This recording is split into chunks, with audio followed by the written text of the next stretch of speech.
Welcome to MCN. Now, riding with your friends on motorbikes is one of the best things you can do, but group riding throws up its own set of challenges. Now, as road testers, we ride in a specific way to keep everybody safe, and this is how we do it.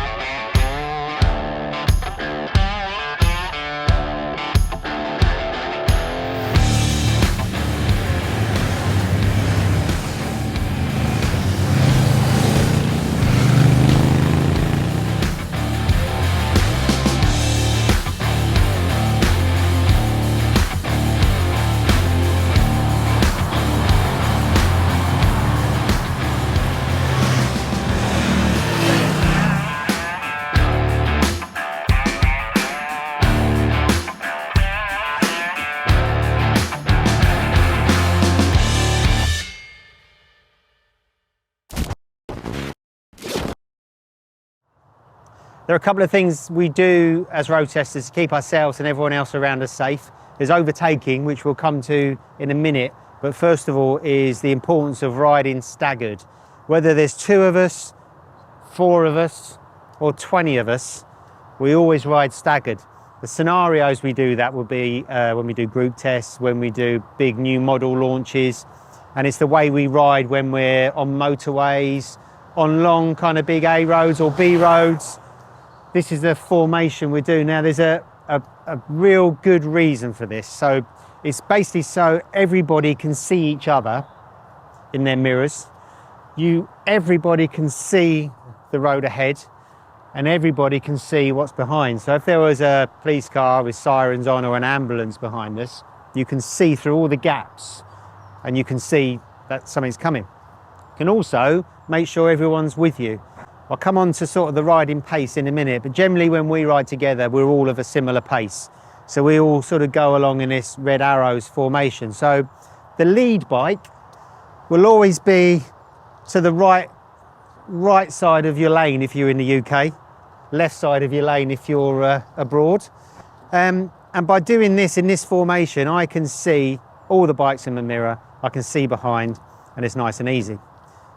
But let's skip to the back bike all the way down there. So the staggered formation, the distance between all the riders changes according to your speed. So if you're going relatively slowly, they're kind of more or less like this, but as the speed increases, we're obviously a lot further apart.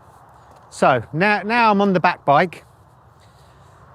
So number one, I can see everything ahead of me now, and obviously I can see behind. I want to make sure that I'm not riding in the person in front's blind spot, because that puts them on edge. They can't see what's going on, and I want to be able to see them as well. I want to be able to see at least their crash helmet will be a little bit further back. And the other big advantage of riding staggered like this is if anyone has to make an emergency stop and I'm not quite concentrating, if that bike in front of me stops, it doesn't matter. I'm not going to collide with it because I'll sail up the inside of it when I brake. So it's giving me much more room. Also in the wet, I'd stay back from everybody just to avoid spray. So this is the kind of formation we'd be in. Obviously then you'd kind of ride more in a line if you were going through corners. You want to choose your normal line through corners. It gives you the most vision. If you're in traffic, you can't be like this. So the other thing I would say is not everybody is a road tester, and when you're riding in groups, you're not always going to be at the same level.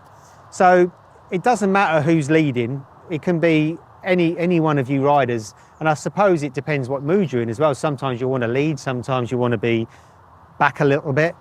But if you're not all riding at the same pace and you're not comfortable riding in this formation, just give yourself loads and loads of room, so everyone can still see you, even if you're really far back.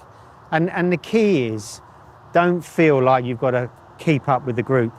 If you're not as competent as the person in front, it doesn't matter. Just ride at your own pace. And if all your friends that you're with are worth their salt, they'll wait for you at the next junction. Or if you all talk before you start your ride, where you're going to go, if you've got sat navs and you can meet in a certain point. So, the big key is still to ride at your own pace. But if you're going to ride in a group, staggered is the key. And another thing, not only is riding like this extremely safe, it is really, really satisfying. The fact that you're going in formation, flying with your friends, all looking out for each other, is just one of the joys of group riding.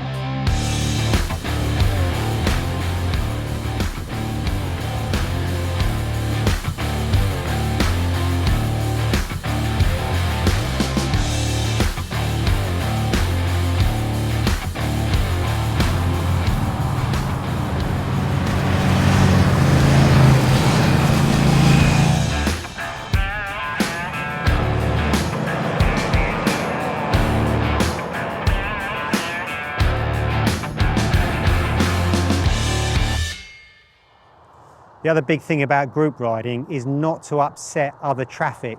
Really easy to intimidate drivers when you're on your own, let alone when you're in a big group.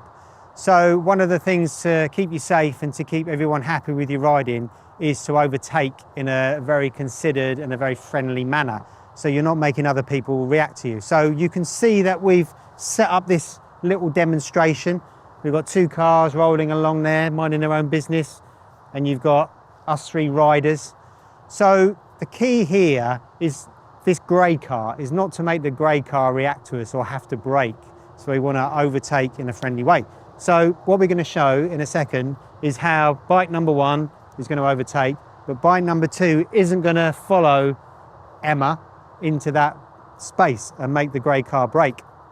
It's only when Emma's moved out the way and she's up the front where Andy on bike number 2 can move into that gap. And then when he's gone from that gap, then I can filter in.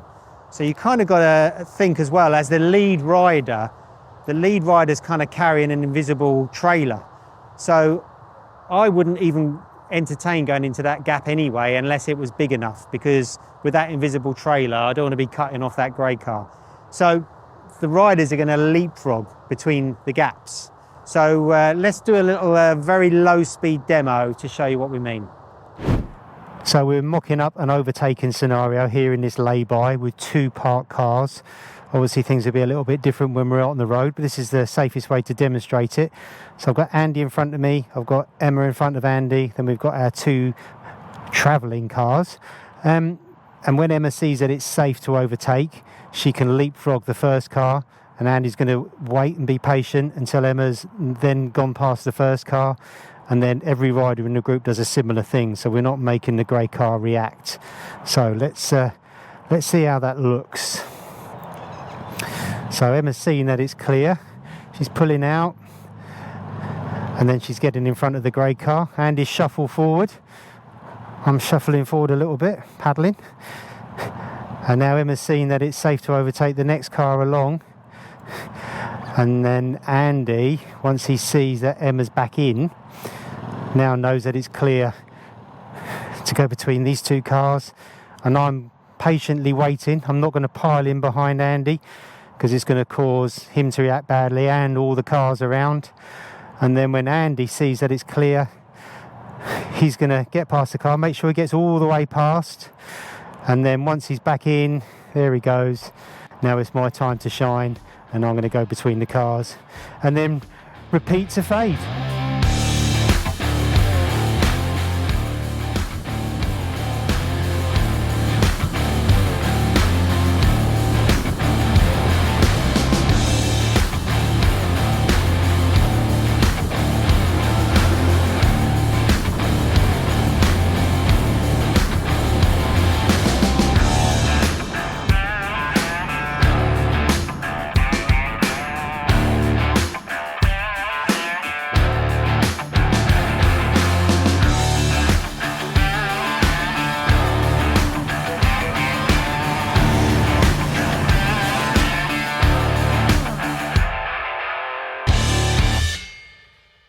Riding in a group is often a necessity for us road testers, but it's a lot of fun when you're out doing it with your mates.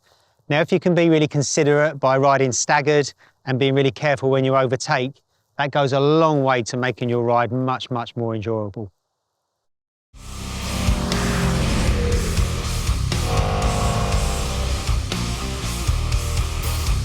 BikeRTech, a range of performance parts for bikers.